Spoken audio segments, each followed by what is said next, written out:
Hello mga kananay, mga kalala. Good morning po sa inyong lahat. Ito po muli ang inyong kananay, Kalola Letni. Ayan. Ngayong umaga po, ako po ay merong gagawin. Ayan. Lahat po tayo may ginagawa at may gagawin. Pero ang akin pong gagawin ay ito. Huwag buksan ang pinto, EJ. Ito po mga kananay, mga kalola. Yummy, yummy ang aking gagawin. Charan! Malalaking kamuting kahoy at mahahaba po ang aking pagkakabalat. AJ, no! AJ, no! No! Ayan. Marami po yan, mga kananay, mga kalola. Marami po yan. Marami po akong gagawin ganyan. Ayan po yan. Ayan. At ito po mga kananay, mga kalolay, aking gaganituhin. Jaran! Plato po na ginawa. Platong stainless na ginawang yadyaran. Ayan, pero sa tingin niyo mga kananay, mga kalola, ano pong gagawin ko dito? Anong luto ang gagawin ko dito? Ops, siguro iniisip niyo magsusuman ako, no? Hindi mga kananay, mga kalala. Ops! Iniisip nyo na naman, magpuputo ako, no? Hindi rin po, mga kalala. Pero kung iniisip mo ay magsisinalad-sad ako, piprituhin ko ito. Tama kayo, mga kananay, mga kalala. Ito po ay aking ipipritong lapad-lapad.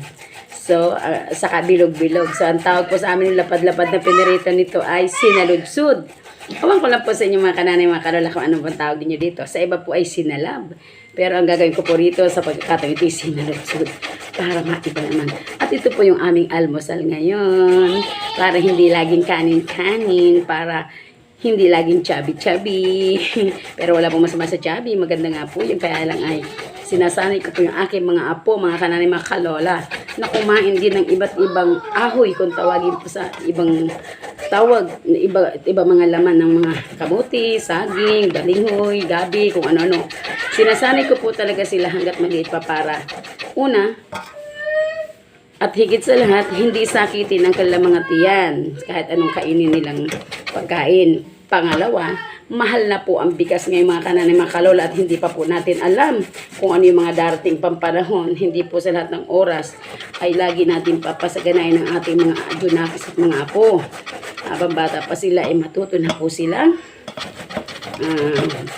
kumain na kung ano ng pagkain na kalimitan, kadalasan ay ayaw kainin ng iba.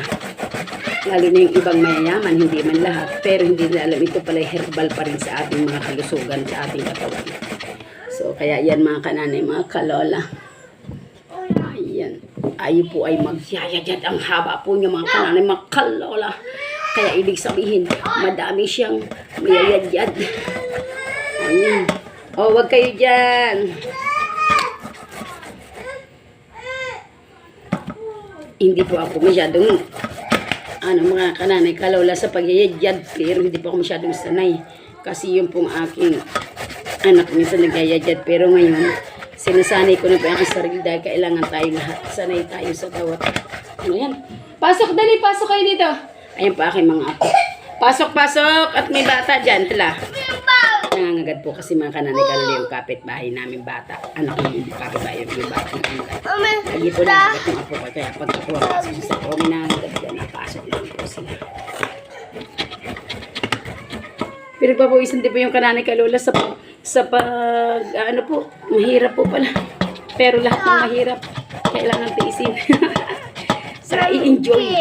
Lagi lang po nakangiti lagi po ako nangiti para pag naluto po masarap kasi nakangiti ako. Pag tayo pinagluto at nakasimangot na ko yung lasa, hindi natin maintindihan mga kananay, kalola.